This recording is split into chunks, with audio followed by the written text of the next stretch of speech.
Welcome to Creative Mornings, Cardiff. Is this anyone's first time? Welcome. Our slogan is everyone's welcome, everyone's creative. So we have a different theme every month, and this month's theme is Blossom. And I did put an unofficial dress code to wear florals, which I then completely forgot to do. So thanks to everyone who's worn florals. And on the theme of Blossom, to truly blossom, you must take the risk of opening up. This is your season, you deserve to be seen. Offer your abundance of colour to the world. And we have a beautiful illustration by our, Herenia chapter in Colombia. So we have, there's Creative Mornings chapters all over the world. There's over 200 of them, and each month we have a different theme with a different illustration. And we need to say thank you to Adobe, who sponsor us. They sponsor Creative Mornings globally, but they also sponsor us in Cardiff, and that's what's enabled us to pay for your breakfast this morning. And sorry, I've done this slightly out of order. Thank you so much to James Fisher, who is our photographer today. And he, if anyone needs any film making or photographer, please speak to James. He's just done a film that was shown in Carmarthen Bay Film Festival, and and has also just done a crazy 48-hour film festival where, from brief to writing to filming, editing, doing the composition, he and his friend Heather put together a film within 48 hours, which was crazy. So yeah, keep an eye out for him and his wonderful work. And thank you very much to Tramshed Tech for having us. They have provided the space for us for free and our coffees this morning. And there should be some information that will be around on the tables, I think. That's not good. And if you want to know anything about Tramshed or the services they offer for co-working or events, speak to Nikki or anyone on the desk over there. Okay. So, ever since Harry and I took over just over a year ago, I wanted to have a speaker talk about neurodiversity and creativity, because I feel like that's a really kind of zeitgeisty thing at the moment that a lot of people are talking about, so I felt like we wanted to address it. And I'm really thrilled to have Amy here to talk to us about her personal experience. And full disclosure, Amy is a really dear friend of mine and someone I really admire, and clearly a lot of you do too, hence why we have a sold-out event today. And if you don't know Amy, you're in for a treat. One of the things I really admire about Amy is she has a really good understanding of herself and how best she works. Even before her diagnosis, she seemed really self-aware of the methods that work for her and what doesn't. And she doesn't try and force herself into working conventions 9 to 5 if it doesn't work for her. And I've found that very inspiring, because I think I've often felt I need to fit into this way of working or fit into this way of living. And to have her as a friend being really free and easy and being no, you don't have to do that. If you need an afternoon nap and that's how you work best, then go for it. So I find that really a really lovely influence to have in my life, and hopefully she can inspire you guys too. And to quote self-esteem, I feel like Amy is someone who prioritizes pleasure and finds a lot of joy in the simple things in life, like nature or drawing or a really good cup of coffee, as anyone here from Hardlines can testify, I'm sure. And Amy, over the years, has been through a lot of challenges, and she's not only overcome them, but she's learned from them, and I feel like she has blossomed as a result. So could you please put your hands together and welcome Amy this morning?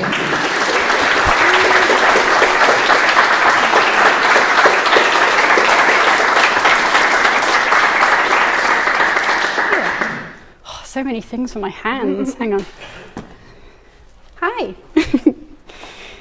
Thank you all for coming out. Can you hear me if I hold it here? Yeah, great. I have prepped, got my notes, but I do have a tendency to float through life like just a piece of lint. So if I don't look prepared, I have prepared. There is a bit of structure, but we might go off, so who knows.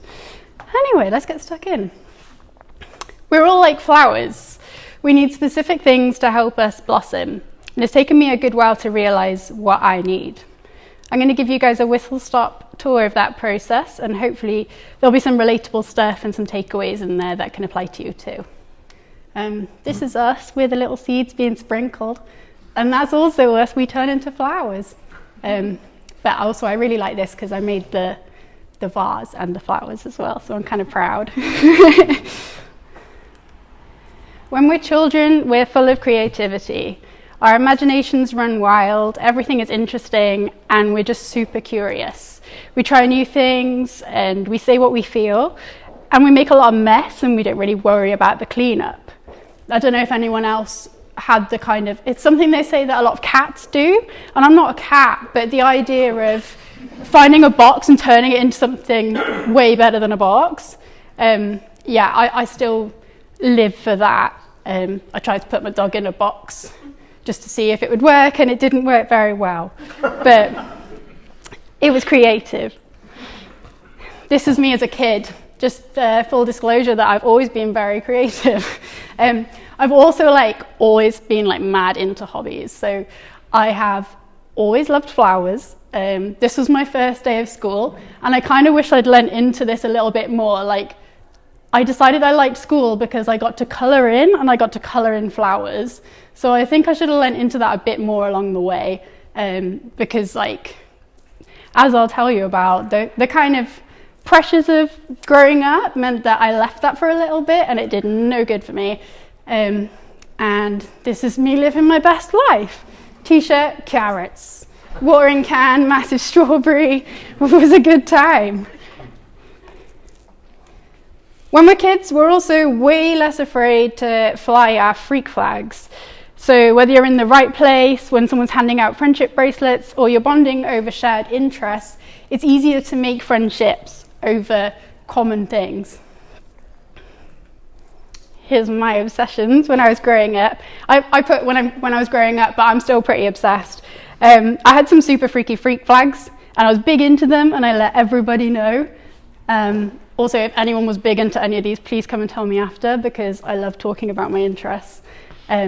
So, quick whiz through. Pokemon, mad fan. How have I already mentioned that 3 times? That's embarrassing. I had a talk girl, and I think it was slightly, I don't know if you guys remember it from Home Alone, but he had a talk boy or talk man. Anyway, I had the girl version, and I used to go around looking out the window and doing weather reports to my talk girl, and reporting on the news of the day to my talk girl, which was thoroughly boring, but I really enjoyed it.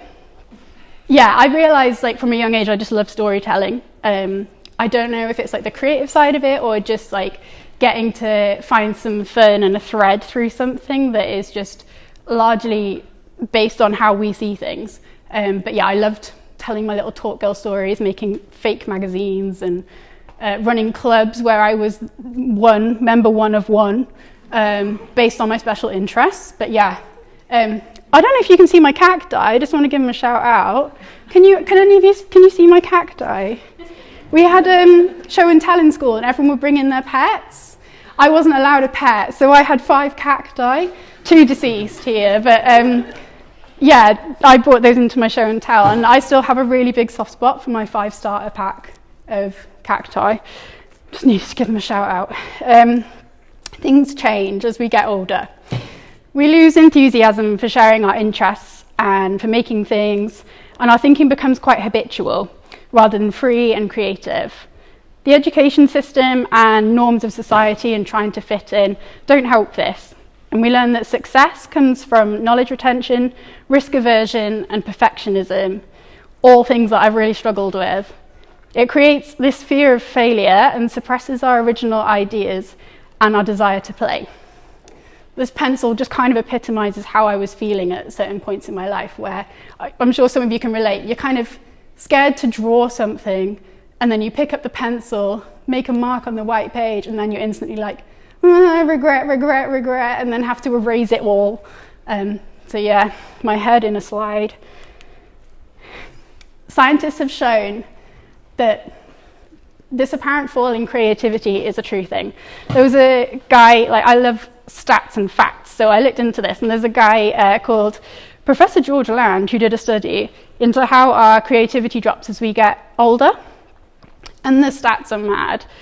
He tracked a group of 5-year-olds to adulthood and tested their creativity, and he found that what he dubbed creative genius, so this idea of just play, creativity, free flow imagination, the 5-year-olds possessed it at 98%. By the time they got to adults, it was 2%, and that's really sad. But I think it does show that there is a real impact on our creativity as we age and the pressures that surround us that stop us being so creative.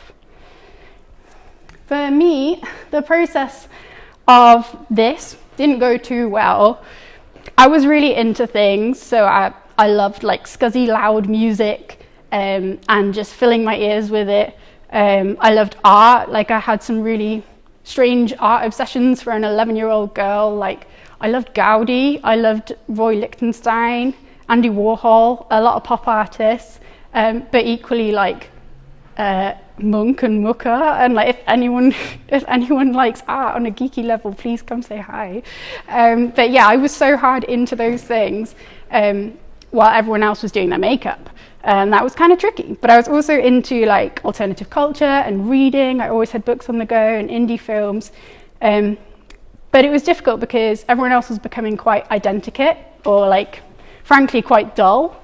So I stood out for being the one who actually had interest still. And for context, I was a straight A student, which only made me even weirder because I was curious and a learner, but I was breaking this idea of conformity equals success. So I was just this weird Fruit Loop who was still doing really well, but just not fitting in. And it kind of made me terrified. The further I went through school and childhood, the more I felt I had to bury my interests, my creativity, and my curiosity. I became more worried about failing, and I became extremely anxious about everything.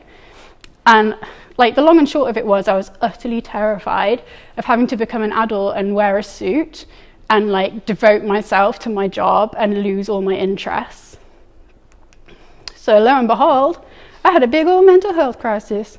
I joke about it, but it was really bad. I got taken out of school. I had intense psychiatric support pretty much every day of the week. I removed myself from everything, and merely existing was difficult. It was a big enough task. My parents were told to expect me not to make my 18th birthday, so every birthday since has been an absolute victory. And I think that kind of owes to the fact that finding your interest in your creativity and keeping going with what you enjoy helps you live a better life. But yeah, for me, things got bad. They get better. As part of my recovery, I've learned to listen to my inner child. I've learned that having interests, letting your imagination run free, understanding what you need and what you value, they're all actually good things. And I became much more comfortable in being myself. I really want to tell you about this. This is the Museum of Childhood in London. This is me on my 33rd birthday, surrounded by my peers, making origami flowers. I had so many weird looks, but clearly I did not care. I was just very happy. It's just, I've also got a knack for buying silly £2 toys. If you don't do it, and if you ever get distracted by one in a shop, absolutely spend the £2. What else are you going to spend it on? Something boring. I flew this guy around Edinburgh. After being in that hole of misery, I got back to being me, being creative and enjoying creativity.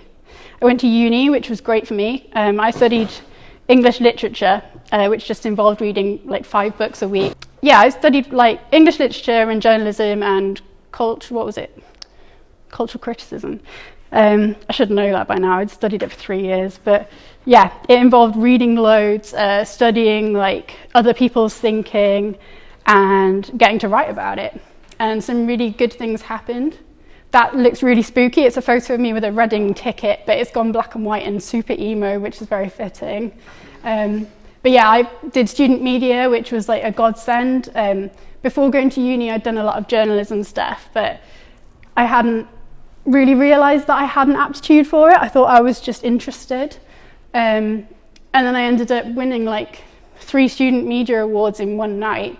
I wasn't even planning on going because I didn't like the menu to the awards ceremony, but I went, much to like everyone's relief because they all knew and I didn't. I even arrived late because the menu was so bad.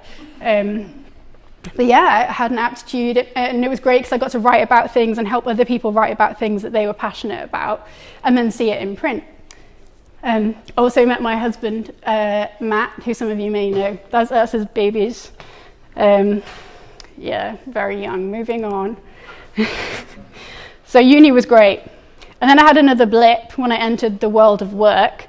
I feel like that should come with capital letters, like the world of work. But yeah, the 9-to-5 career mode, as Laurie alluded to, was not for me. There was too much work to fit into 8 hours, and my logical brain just couldn't math. Like, there was so many hours worth of work that were meant to fit into 8 hours, and it just can't. So I don't know how you're expected to do it. There was a lot of bad management in the place I was working, and to sum it up, like, I was being paid less than £50 a day for that joy. I hated it. I couldn't suck up to people. I kept saying the wrong things. I kept questioning all the arbitrary systems that didn't make any sense to me. And I worked really quickly and then burn out. So I would have like 3 hours where I would just mash my work for the day, and then I just need to sit on the sofa and be very quiet. But that's not allowed. Also, I had like very strong dislikes of things like how stiff work clothes are and how bad the chairs are in offices, and why does it always smell like stale coffee? Like, there's fresh coffee brewing, why is it smelling stale? So all of those things just completely threw me. So I quit. I handed in my notice with nowhere to go and phoned my mum and said it'll be fine. It was fine. But I realised that I'd been experiencing cycles of autistic burnout. I was really unwell, and I was going through this constant cycle of autistic burnout, sensory overwhelm, stale coffee, meltdowns, shutdowns, panic attacks, loads of physical health problems. At that point, I hadn't been diagnosed with autism, but I have since. And I know it's kind of like buzzy at the moment, but it's a neurodevelopmental condition that you're born with, and a huge part of the process of getting diagnosed is tracking it throughout your life. For me, I just had so many other lovely, colourful problems that it kind of got buried at the bottom, but it's, in hindsight, the thread that holds everything together. Yeah, and for me, it shows up in lots of different ways. But I can now see that in the 9-to-5 world, I was masking really hard in social situations. I was trying to hide my special interests. I kept trying and failing to conform, and still just felt thoroughly unwell. I'm going to take a minute just to explain this slide, because I think it's easy when something is like, I don't want to say trending, but like there is more coverage about autism now, but I think a lot of people don't really understand how it affects individuals when they have it. It's not just like a tick list that shows up on Instagram, like, you have these things. Like, yeah, for me, it's something that I live with every day. It guides how I think, how I feel, means that I feel like very uncomfortable with things that other people feel comfortable with, and I need a lot of time to recover and recharge after social exertion. This crease is in a really awkward spot, so just fill in the gaps, or don't. But yeah, for me, like, when I experience autistic burnout, this is a poorly drawn cycle here, but when I have an increase in demands on me, it increases my stress. And when I say demands, like, being autistic, lots of things that people don't see as demands feel like demands. So it can be anything from like brushing my teeth, or emptying the dishwasher, or like just really minor things. Like I wake up and I think, oh my God, I've got like 10 demands on my plate already, but they're all just tiny things, but it's just the way that I process. When I have an increase in my stress and it keeps building and building and building because there's so many demands on me, I reach burnout. Burnout is horrible. I lose the ability to speak. I literally cannot talk, which is extremely awkward, and I'm so glad I didn't get a spell of it this morning because that would have been fun. But I also lose the ability to manage tasks. I sometimes pass out because I'm just overwhelmed. So I've had some nice lie downs in, where have I lied down locally? Boots in Canton, that was a fun one. She just couldn't get over, the poor lady was really worried for me, and she couldn't get over how much water I drank in 10 minutes. But I really needed it. But yeah, it's not very glamorous. But you know, the times when I'm not feeling like this are great. The times when I feel like this suck. And I raise this because burnout can happen to anyone. It's not an autistic exclusive thing. So if you experience times where you feel stressed and then you notice that it's making you feel certain ways, it's worth trying to catch that before it then progresses into something else. And you can do that by minimizing the stresses that you're feeling. I know it's easier said than done, but to get out of burnout, I try to reduce my stress and then I get back into a sort of recovery state. But the fun thing is like you can leap into any of these at any time. So you could be feeling like super calm, or like you're in a really good place, or you could just suddenly get really stressed and flop in Boots in Canton. So it's all part of the fun.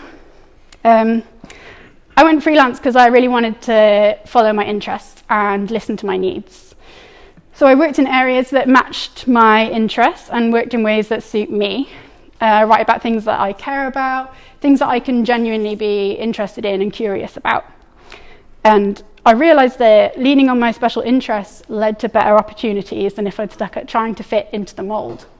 So I grew up in Wales, love the country. It's mad, such a small country, and it's just beautiful, isn't it? And there's not many people here, which is great. But yeah, I started writing about Wales on like a small scale, just like little publications, things like that. Quickly ended up like becoming an editor of an online publication. That led to me getting more work, and then got asked by Lonely Planet to come on board with them. So I do a lot of freelance work with them. And now it's led to me writing like all these little books. Here's another £2 toy.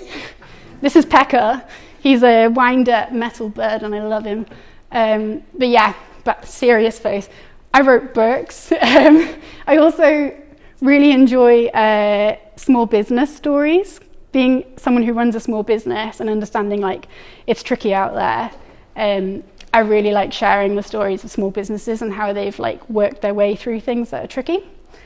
So even though this was for the Telegraph, which I don't agree with a lot of the things they publish, it was a great excuse to like find people who I admired or who were doing things in small businesses that would never normally get the coverage, and then shoehorn them into national articles and finally shine some light on them.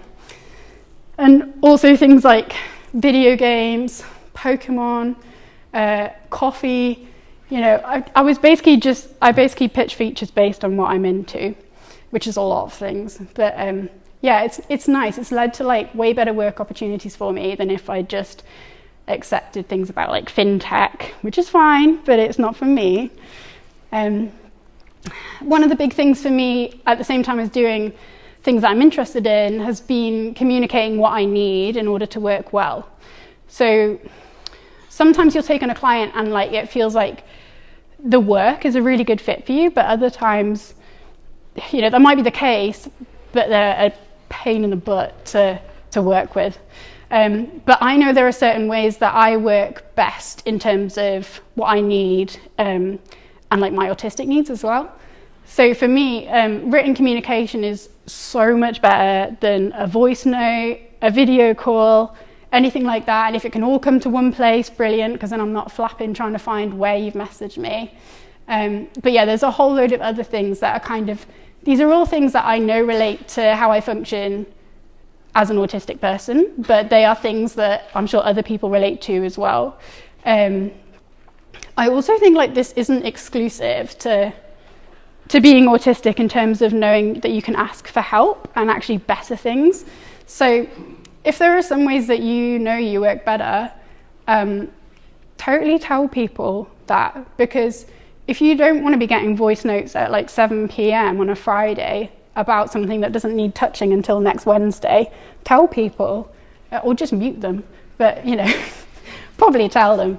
But yeah, if you figure out when, where and how you work best and share it with the people you work with and ask them to share their preferences, you'll just notice like a great improvement in how everybody's working, because nobody feels constricted by the constraints that are getting put on you by just typical 9-to-5 expectations. It's worked for me. Here's 4 pingus. I think some people could think that like doing that, like following my interests, like the little lint that I am, and then telling people how I work best, but admittedly like that potentially would send some people off. They wouldn't like it. It's worked really well for me, and I've realized that people appreciate the things that I've kind of made room for myself to be good at. So whether it's like I'm good at interviewing people because I love stories, and I don't really see hierarchy. So talking to like someone, like literally, I've interviewed homeless people and I've interviewed unicorns, which are basically extremely wealthy people who have very big businesses and don't know what goes on day to day. But I'm fine chatting with them. I'm also really good at like planning. So content strategy is easy-ish for me. I'm very happy with the spreadsheet. This is my favorite bit of feedback ever. Wow, what a spreadsheet. Was really proud. It was beautiful. But yeah, I mean, my hyper focus, so like when I work really fast and then need time to chill, has been appreciated in the fact that it means I get things done quick when I do them. And then I just need a little bit of time to rest afterwards. But yeah, it's worked for me. So now I plan my creative time into every single work day, because I know it's essential. I know that I hyper-focus in short bursts. So I do this and then I recharge with my hobbies and my interests and doing things with my hands while listening to things that I'm nerdy about. So I usually block out the afternoon. I hope you guys can see this. It's kind of in an awkward spot, but this is just like a typical work day. I'll like block out my afternoon. Down here it says art, clay, jigsaw, audiobook. Like I'll make sure that I've got a solid bank of time where I know that I can recuperate with things that are creative, because they will then inspire me to get up and do the work the next day, knowing that I've got another bank of it to come. And for me, it's things like drawing or painting or clay, playing video games with the dog sat on me, making good coffee, painting little models, sewing. Like I realized like the only limit on the creative things that you pursue is what you decide are your things. But as an adult, there's nothing saying that you can't go and do a load of clubs like you do when you're a kid. So like I did a pottery course and it's ended up, spoiler alert, becoming a side business for me. I did a latte art course and like now I can pour a nice coffee. Trying to think if any of it, I did a lino print course, and then now I just try to cheat lino by using really cheap materials, but I have fun with it even if it doesn't look perfect. And letting myself play has led to more work and a new direction. So I started Sprig Studio in 2023, and it's where I sell the things that I make in my creative time. So that includes sustainably grown dried flowers, which a lot of them are grown in our garden. Then I kind of like just talk to them a lot, tell them to look nice, grow straight. And then dry them. It's a really slow process, and then turn them into like bouquets, wreaths, all that sort of stuff. And also I sell ceramics that are inspired by nature. So quite often I'll try and figure out glaze combos that look like landscapes or just kind of abstract textures from nature and so on. And I love it. I get to do everything. So like the visuals are all me, the copy is all me, content's all me. I get to help others be creative by running workshops, which I really enjoy. And it feels like I'm kind of returning a token of like, you know, finding creativity and making time for it by getting other people to get their hands on things. And yeah, it brings a lot of people joy. Had some really nice collaborations. Like Lucy and Yak was really nice. I'm trying to think of some other names people might have heard of. Did a workshop here actually. Some in town, and I sell my things at Heads Above the Waves in Canton, and also Art Market in Canton, where I've held workshops. But yeah, the main thing is for me is that it encourages me to keep making because people want the things I make, and I know that I'm getting to give people a little pocket of joy. So whether that's in the things that I've made when they order them, or whether it's through letting them get hands-on with one of my workshops or like a bunting kit, which is in the bottom right, it just means that I get people to slow down and enjoy life a bit. I also have a newsletter where I share behind the scenes insights of what I've been doing over the last month. And in that, like, I'll often have like the audiobooks I've been listening to. It sounds kind of naff when I say it out loud, but it's really lovely because people read it and then send me emails about the books that I've recommended, or the like blossom that I've seen and just enthused about for like 200 words in a newsletter. They'll be like, oh, I saw that blossom too, and it's surprisingly lovely. Yeah, it's really nice. It's like forging my own community where it's not one of one. There's actually more people in my little club. It's great. I realize like I'm saying like, go be creative, it's lovely. But it's kind of hard to get going sometimes. So I put together some tips on how to create and play on the regular, if it's something you're looking to do, and I would highly recommend it. I'll go this side so I'm not just in the way. If you schedule it and block out time in your day and week, you're way more likely to do it. Anything counts, so it doesn't matter about how long you spend on it or how good it is, just do something. Limit your distractions, so box off things that detract from your creativity. So like silence your notification, pop headphones on, listen to something nice, maybe abandon your chores but come back to them later. Just like block out chore time. Dedicate space to it, so keep your materials really easily accessible, because then there's way less of a barrier to creativity. Make a manageable mess, which is something that I've learned, like it needs to be manageable. Prep your workspace so that you can be looser with materials, because otherwise you'll end up spending longer trying to peel paint off a wall from a really fun 10 minutes. Don't solely focus on quality. I know we get stuck on wanting to produce something that's really nice or something that we deem fit for sharing, but just make for yourself. Like this year I think I've done 3 sketchbooks of drawing, maybe some others as well, but basically I've like shared 2 things from them, and if you look at my Instagram there's some awful digital drawings on there that I'm not particularly proud of, but I did them because they were good at the time, and the stuff that I do now is way better, but I just don't share it because it's for me, and it doesn't matter if it's good or not. Set playful challenges. This is something I found really helpful, so using prompts or constraints and source materials to spark creativity. So there's one coming up that I love.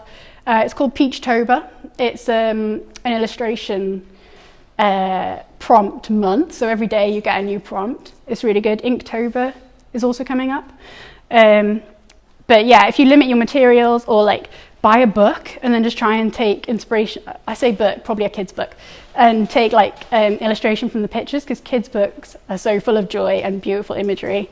It's where to go. Stay curious, so switch off from your mindless scrolling and turn it into intentional discovery. So when I say this, I mean like instead of just sitting there like, oh, who's been doing what, or oh, how lovely for them, follow a thread. So if you think, oh, I'm kind of interested in something, go down that rabbit hole intentionally and see where you end up, and then do something once you're inspired by it. Surround yourself with people who make, create and play so that you feel encouraged and so that you can stay accountable and you can encourage them back too.